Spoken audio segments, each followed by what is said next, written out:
Hey there guys, I'm John Campea. One of the relatively new avenues of entertainment that's been on the rise recently is video game cutscene movies on YouTube, and believe me, some of them are just fantastic to watch. They're so good, as a matter of fact, a couple of them even inspired me to actually run out and buy the games. One of the cutscene movies tons of you guys have asked me to review is the fourth installment of the Uncharted series, Uncharted 4: A Thief's End. So remember, I'm reviewing this as a movie, not as a game. Also, there are different versions of this online with varying lengths. The version I'm reviewing here today has a link in the description below, and it comes in at a lofty 6 hours and 24 minutes. The synopsis for Uncharted 4 reads like this.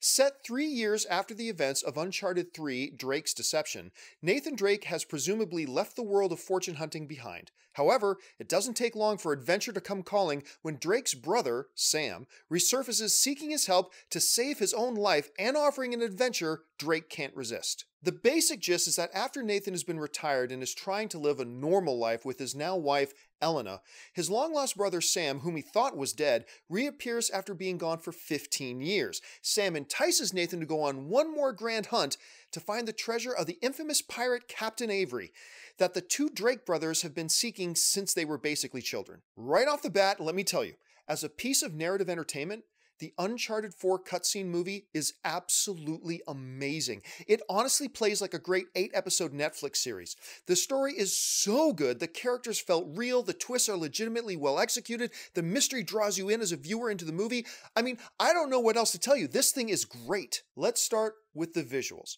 With most of these cutscene movies, you sort of have to just accept that visually speaking, it's not going to knock your socks off.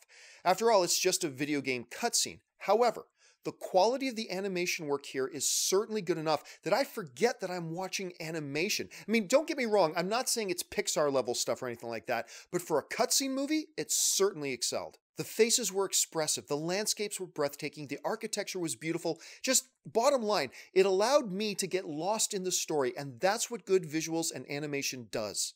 Nathan Drake is just a fantastic protagonist for an action series.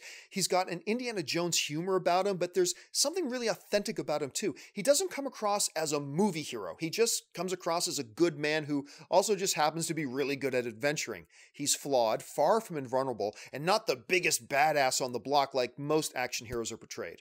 Let me throw this in there too. The relationship between Nathan and Elena felt so genuine and sweet that I honestly could have just watched the two of them sitting around in their living room playing video games and talking together, something that does happen in the movie, by the way, for hours.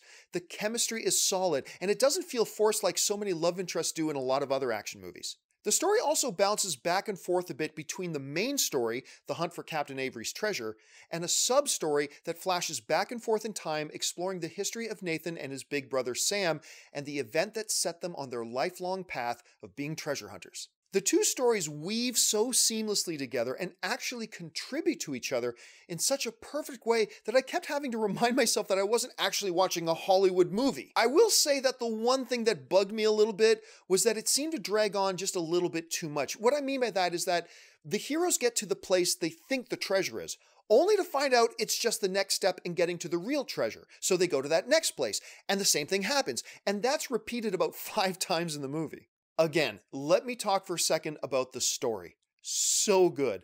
It's a mixture of wonderful mythology and history, a wonderfully paced progression of unraveling the mystery, great exposition that is actually used properly and not overly relied on like some action films do, and characters you get attached to and find yourself cheering for along the way, all while growing and developing as the story progresses. The bottom line is this. The Uncharted 4: A Thief's End cutscene movie is simply a great piece of entertainment to watch and enjoy. With a runtime of just over 6 hours, I don't suggest watching it all in one sitting like I did, but maybe treat it like a Netflix series and watch an hour at a time over a week or two.